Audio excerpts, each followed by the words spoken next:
Hello नमस्कार दोस्तों, आप सभी का स्वागत है आपके अपने YouTube channel social online coaching में। तो हमने पिछली वीडियो में पढ़ा था दर्पण सूत्र का निगमन कैसे होता है, और आज हम उपस्थित हैं आपके लिए जो है आपके सामने कुछ अंकित प्रश्नों के साथ, यानी कुछ क्वेश्चन के साथ। ठीक है, तो आइए क्वेश्चन को देखते हैं। पहला क्वेश्चन है, 15 सेंटीमीटर फोकस दूरी के 15 सेंटीमीटर फोकस दूरी के एक अवतल दर्पण का उपयोग करके, यानी एक अवतल दर्पण है जिसकी फोकस दूरी 15 सेंटीमीटर है, इस दर्पण का उपयोग करके हम किसी बिंब का सीधा प्रतिबिंब बनाना चाहते हैं। कैसा प्रतिबिंब? सीधा प्रतिबिंब बनाना, यानी अवतल दर्पण का उपयोग करके हम लोग सीधा प्रतिबिंब बनाना चाहते हैं। बिंब का दर्पण से दूरी का परिसर क्या होना चाहिए? ठीक है, बताया गया, पूछा गया है कि बिंब का दर्पण से दूरी का परिसर क्या होना चाहिए, यानी बिंब को हम दर्पण से कितनी दूरी पर रखें, ठीक है, कि इस वस्तु का जो प्रतिबिंब बने वो सीधा बने। ठीक है, फिर है प्रतिबिंब की प्रकृति कैसी होगी, यानी जो प्रतिबिंब बनेगा अवतल दर्पण के द्वारा तो उसकी प्रकृति कैसी होगी, यानी वो प्रतिबिंब जो होगा वो वास्तविक होगा या आभासी होगा। ठीक है, और ये जो प्रतिबिंब बनेगा ये बिंब से बड़ा बनेगा या छोटा बनेगा? क्या बनेगा? बड़ा बनेगा या छोटा बनेगा। ठीक है, और फिर है इस स्थिति में प्रतिबिंब बनने का किरण आरेख भी बनाना है, यानी यहाँ पे जितनी भी स्थितियां दी गई हैं इन सभी को किरण आरेख के द्वारा भी प्रदर्शित करना है। ठीक है, तो आइए समझते हैं। ठीक है,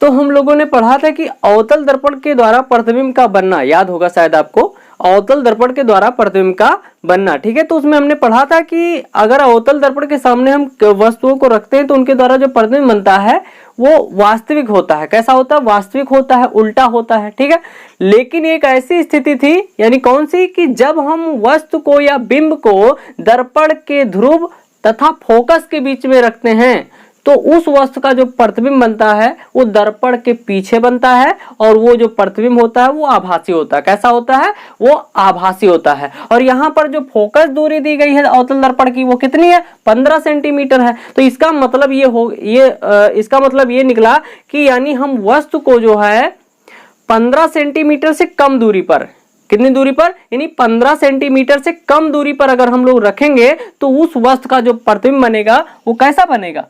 सीधा बनेगा। कैसा बनेगा? सीधा बनेगा। तो यानी ये पहले क्वेश्चन का आंसर मिल गया कि जो है बिंब को दर्पण से दूरी का परिसर क्या होना चाहिए, यानी कहने का मतलब, यानी हम बिंब को दर्पण से 15 सेंटीमीटर की कम दूरी पर अगर हम लोग रखेंगे तो उस वस्तु का जो प्रतिबिंब बनेगा वो सीधा बनेगा। कैसा बनेगा?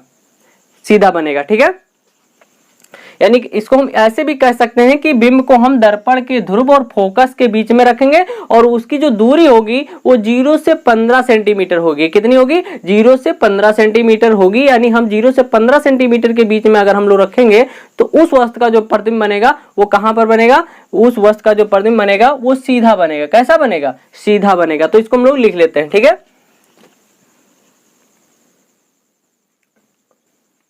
सॉरी,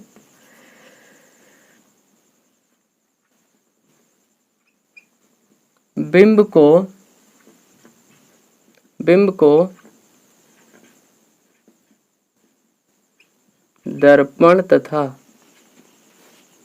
दर्पण तथा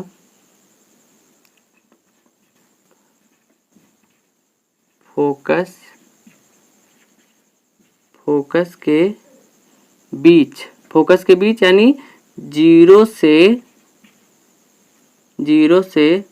15 सेंटीमीटर, यानी 0 से 15 सेंटीमीटर के बीच रखना चाहिए।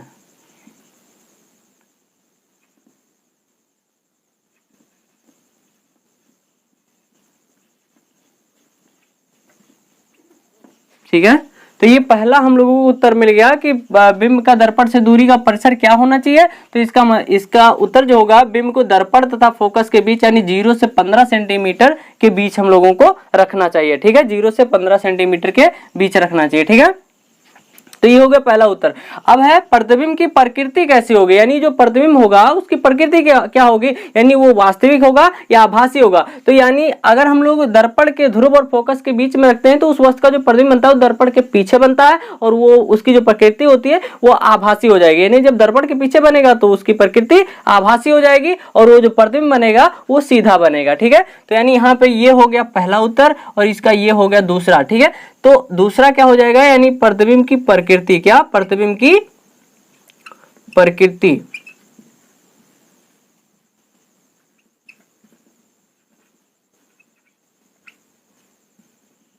प्रतिबिंब की प्रकृति में क्या हो जाएगा कि प्रतिबिंब की प्रकृति यानी ये प्रतिबिंब जो बनेगा वो आभासी हो जाएगा। कैसा हो जाएगा, आभासी,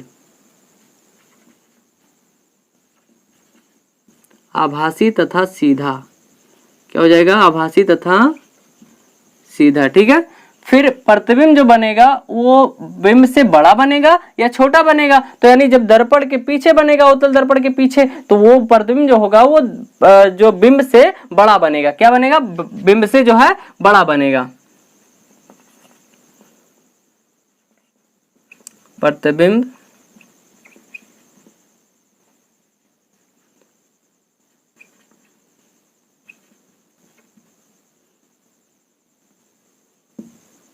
बिंब से बड़ा बनेगा। ठीक है, अब इसको हम लोगों को जो है, अब ये तो हमको उत्तर प्राप्त हो गया। ठीक है, अब हम इस स्थिति में प्रतिबिंब बनने का किरण आरेख, यानी हम लोगों को इन सभी स्थितियों को किरण आरेख के द्वारा भी दर्शाना है। तो आइए इसको हम लोग समझते हैं। ठीक है,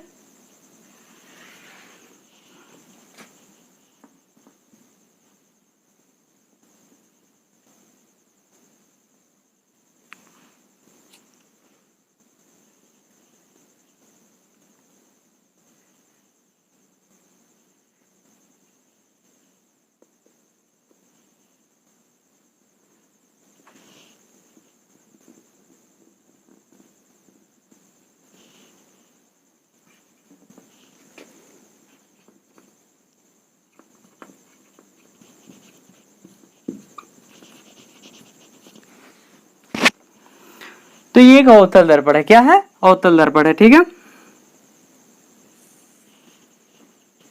और ये इसका हो गया ध्रुव और ये हो गया आपका वक्रता केंद्र और ये हो गया फोकस। ठीक है, और वस्तु को हमको रखना कहाँ पे है, हम लोगों को रखना है यानी फोकस और ध्रुव के बीच में रखना है। ठीक है,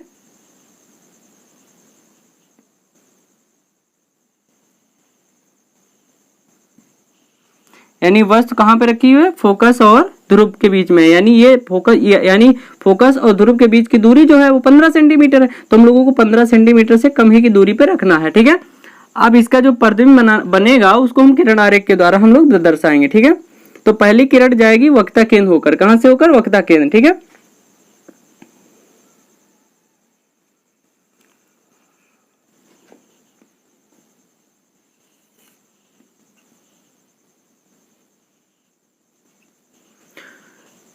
तो जो वक्रता केंद्र से होकर जाती है उसी मार्ग से वापस चली जाती है। ठीक है, टकराने के बाद। ठीक है, और दूसरी जाएगी मुख्य अक्ष के समांतर। कैसी जाएगी, मुख्य अक्ष के समांतर। और जब मुख्य अक्ष के समांतर जाएगी तो वो फोकस से होकर जाएगी। ठीक है, परावर्तन के पश्चात।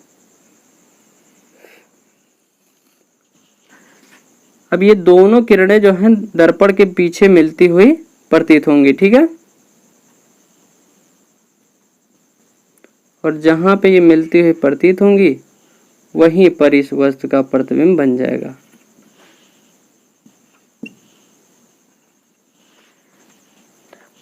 ठीक है, तो ये हो गया किरण आरेख। ठीक है, किरण आरेख के द्वारा इसका निरूपण। ठीक है, यानी वस्तु को हम लोगों ने कहां पे रखा है, ध्रुव और फोकस के बीच में रखा है और इस वस्तु का जो प्रतिबिंब बनना है वो दर्पण के पीछे बनना है और वो जो प्रतिबिंब है वो कैसा है, यानी प्रतिबिंब जो है वो सीधा है। कैसा है, सीधा है, आभासी है और वस्तु से बड़ा है।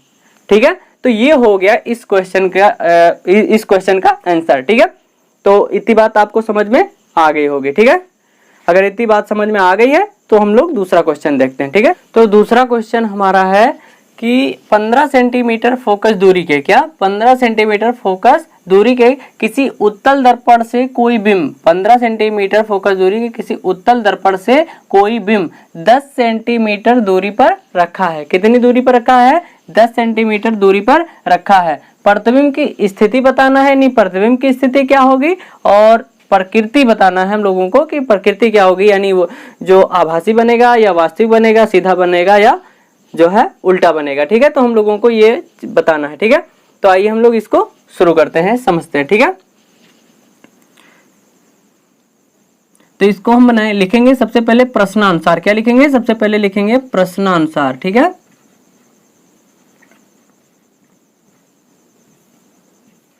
प्रश्नानुसार का मतलब कि प्रश्न में क्या क्या दिया गया है। ठीक है, तो उसको हम लोगों को सबसे पहले लिखना होता है। ठीक है, तो यहाँ पे लिखा है 15 सेंटीमीटर फोकस दूरी के किसी उत्तल दर्पण से, यानी यहाँ पे जो दर्पण है वो उत्तल है और इस उत्तल दर्पण की जो फोकस दूरी है वो कितनी है? 15 सेंटीमीटर। ठीक है, यानी फोकस दूरी को हम लोग यफ से प्रदर्शित करते हैं, तो यफ बराबर हम लोगों को दिया गया है कितना? 15 सेंटीमीटर। कितना दिया गया है? 15 सेंटीमीटर। ठीक है, और हम लोगों को पता है कि उत्तल दर्पण की जो फोकस दूरी होती है वो धनात्मक होती है। क्या होती है? धनात्मक होती है। ठीक है, और यहाँ पे इस दर्पण से कोई बिंब 10 सेंटीमीटर की दूरी पर रखा है, यानी बिंब की जो दूरी है वो कितनी है? 10 सेंटीमीटर है। और बिंब की दूरी को हम लोग यू से लिखते हैं। किससे लिखते हैं? यू से। और यहाँ पे जो बिंब की दूरी है वो 10 सेंटीमीटर है और जो बिंब की दूरी होती है वो ऋणात्मक होती है। क्या होती है? ऋणात्मक होती है। और हमको बताना क्या है? प्रतिबिंब की स्थिति बताना है, यानी प्रतिबिंब की स्थिति को हम लोग v से लिखते हैं और v बराबर व्हाट। ठीक है, यानी हमको v ज्ञात करना है। ठीक है, तो यहाँ पे हम लोगों को v निकालना है। तो आइए हम लोग इसको समझते हैं। ठीक है, तो पहले लिखेंगे हल। ठीक है, अब यहाँ पे हम लोगों को सूत्र पता है। क्या पता है? सूत्र पता है, यानी हम लोग यहाँ पे लिख सकते हैं हम जानते हैं कि हम क्या जानते हैं?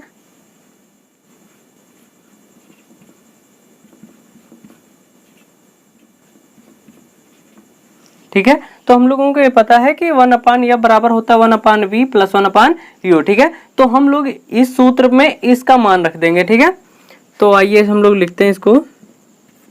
f का मान कितना दिया गया है? f का मान दिया गया है +15। क्या दिया गया है? +15। ठीक है, बराबर में 1/v भी हम लोगों को ज्ञात करना है प्लस में, और जो है 1/u, u का मान दिया गया -10 सेंटीमीटर। कितना दिया गया है? -10 सेंटीमीटर दिया गया। ठीक है, तो इतनी बात समझ में आ गई होगी। ठीक है, अब हम लोगों को ज्ञात क्या करना है? v ज्ञात करना है। तो हम यहाँ पर ये जो दाएं पक्ष है उसको हम बाएं ले आएंगे और जो बायां पक्ष है उसको हम लोग दाएं उठा ले जाएंगे। ठीक है, तो यहाँ पे हो जाएगा 1/v और यहाँ पे देखिए कि जो प्लस है यहाँ पे प्लस है, यहाँ पे माइनस है, तो ये जब ब्रैकेट हटेगा तो ये प्लस माइनस माइनस हो जाएगा। क्या हो जाएगा? माइनस हो जाएगा। ठीक है, तो ये हो जाएगा बटे में 10। ठीक है, और ये हो जाएगा 15। क्या हो जाएगा? 15। इतनी बात समझ में आ गई होगी। ठीक है, अब यहाँ पे 1/v को हम लोग रोक लेंगे और -1/10 जो है इसको हम लोग बराबर के दाईं तरफ ले जाएंगे। ठीक है, तो 1/v बराबर ये हो जाएगा 1/15 और इधर देखिए ये माइनस में है, उधर जाएगा तो किस में हो जाएगा? प्लस में हो जाएगा। किस में हो जाएगा? प्लस में हो जाएगा। तो इतनी बात आपको समझ में आ गई होगी। ठीक है, अब यहाँ पे देखो ये जो भिन्न है तो इसका हर बराबर नहीं है। क्या है? हर बराबर नहीं है। तो हम लोग इसको हर बराबर कर लेते हैं। हम लोग क्या करेंगे कि इसको हम लोग ऊपर नीचे 3 से गुणा कर देंगे। क्या करेंगे? इसको ऊपर नीचे 3 से गुणा कर देंगे और इसको ऊपर नीचे 2 से गुणा कर देंगे।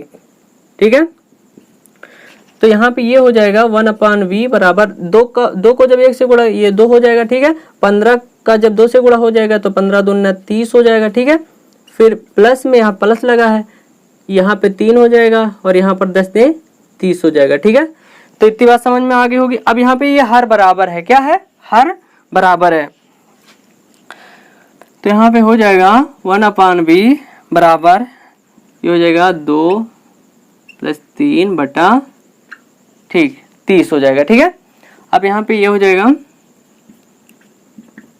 3 2 5 बटा 30। ठीक है, अब यहाँ पे 1/v बराबर आ गया 5/30। हम लोग क्या करेंगे? इसका जो है हम लोग तिर्यक गुणा कर सकते हैं। क्या कर सकते हैं? तिर्यक गुणा कर सकते हैं। ठीक है, तो तिर्यक गुणा करेंगे तो 5 को 20 से गुणा करेंगे तो यहाँ पे हो जाएगा 5v हो जाएगा, और यहाँ पे 30 को 1 से गुणा करेंगे तो 30 हो जाएगा। ठीक है, अब फिर हम v को रोक लेंगे और 5 को दाएं तरफ जाने देंगे। ठीक है, तो 30, और यहाँ देखिए 5 जो v से गुणा कर रहा है तो इधर जाएगा तो क्या करेगा, भाग करेगा। ठीक है, तो यहाँ पे 30 को जब 5 से भाग करेंगे तो 5 एकन 5, 5 छक्के 30, तो यहाँ पर v बराबर आ गया हमको क्या, 6, और यहाँ पे ये जो है प्रतिबिंब की दूरी है तो ये हो जाएगा 6 सेंटीमीटर। ठीक है, तो हम लोगों को इसका जो आंसर प्राप्त हुआ वो कितना आया, 6 सेंटीमीटर आया। क्या आया, 6 सेंटीमीटर आया। तो शायद इतनी बात समझ में आई। और यहाँ पे जो v आया है वो प्लस में है। क्या है, v जो आया है प्लस में है, इसका मतलब यहाँ पे जो है प्रतिबिंब जो है वो आभासी है। क्या है, प्रतिबिंब जो है आभासी है। यानी इसने पूछा था प्रतिबिंब की स्थिति, तो प्रतिबिंब की स्थिति 6 सेंटीमीटर हमको प्राप्त हो गई। और प्रकृति में ये पूछ रहा है कि प्रकृति क्या होगी, तो प्रतिबिंब की जो प्रकृति होगी वो आभासी होगा और सीधा होगा। कैसा होगा, आभासी होगा और सीधा होगा। तो यहाँ पे जो है लिख सकते हैं हम लोग कि प्रतिबिंब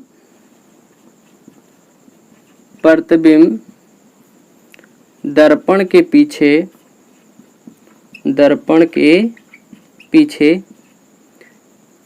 6 सेंटीमीटर की दूरी पर बनेगा। ठीक है, बनेगा। ठीक है, और प्रतिबिंब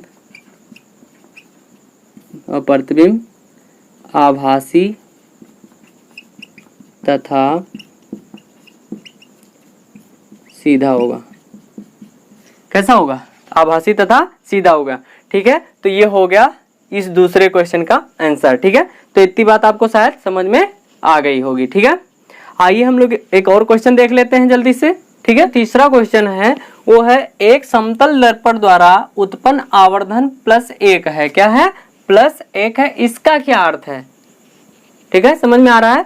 यानी एक समतल दर्पण द्वारा उत्पन्न आवर्धन +1 है, इसका क्या अर्थ है। यानी यहाँ पे +1 का मतलब पूछा जा रहा है कि इसका मतलब क्या होता है। ठीक है, तो यहाँ पे आवर्धन जो बराबर है, यानी आवर्धन यानी m बराबर जो है वो +1 है। क्या है, +1 है। तो इसका अर्थ हम लोगों को समझाना है कि अर्थ क्या होता है। तो यहाँ पे जो आवर्धन 1 है, तो एक ये बता रहा है कि जो है प्रतिबिंब का जो आकार है वो वस्तु के आकार के समान है। यानी जितना बड़ा जो है बिंब होगा उतना ही बड़ा जो है प्रतिबिंब बन रहा है। ठीक है, तो यानी इसका मतलब ये +1 का मतलब ये है कि प्रतिबिंब का आकार जो है, प्रतिबिंब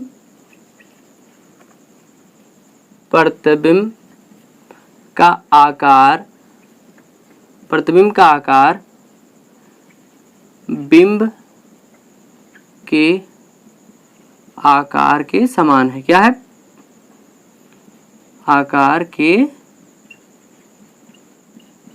समान है। ठीक है, तो ये हो गया 1 का मतलब। अब यहाँ पे लगा हुआ है धन का चिन्ह यानी प्लस का चिन्ह, ये दर्शा रहा है। यानी जो प्लस का आवर्धन का जो चिन्ह है, यानी जो आवर्धन का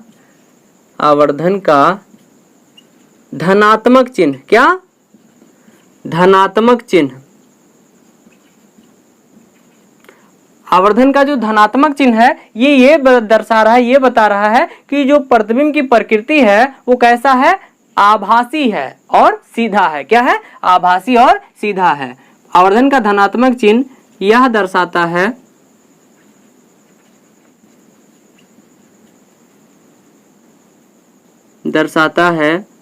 कि प्रतिबिंब की प्रकृति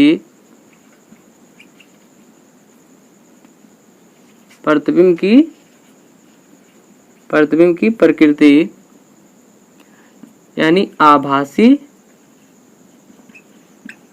तथा सीधा है। कैसा है, आभासी तथा सीधा है। ठीक है, तो ये हो गया एक समतल दर्पण द्वारा उत्पन्न आवर्धन +1 का अर्थ है। ठीक है, 1 का मतलब है कि प्रतिबिंब का आकार बिंब के आकार के समान है, और प्लस का चिन्ह ये दर्शा रहा है, यानी आवर्धन का धनात्मक चिन्ह ये दर्शाता है कि प्रतिबिंब की जो प्रकृति है वो कैसी, आभासी है तथा सीधा है। ठीक है, तो शायद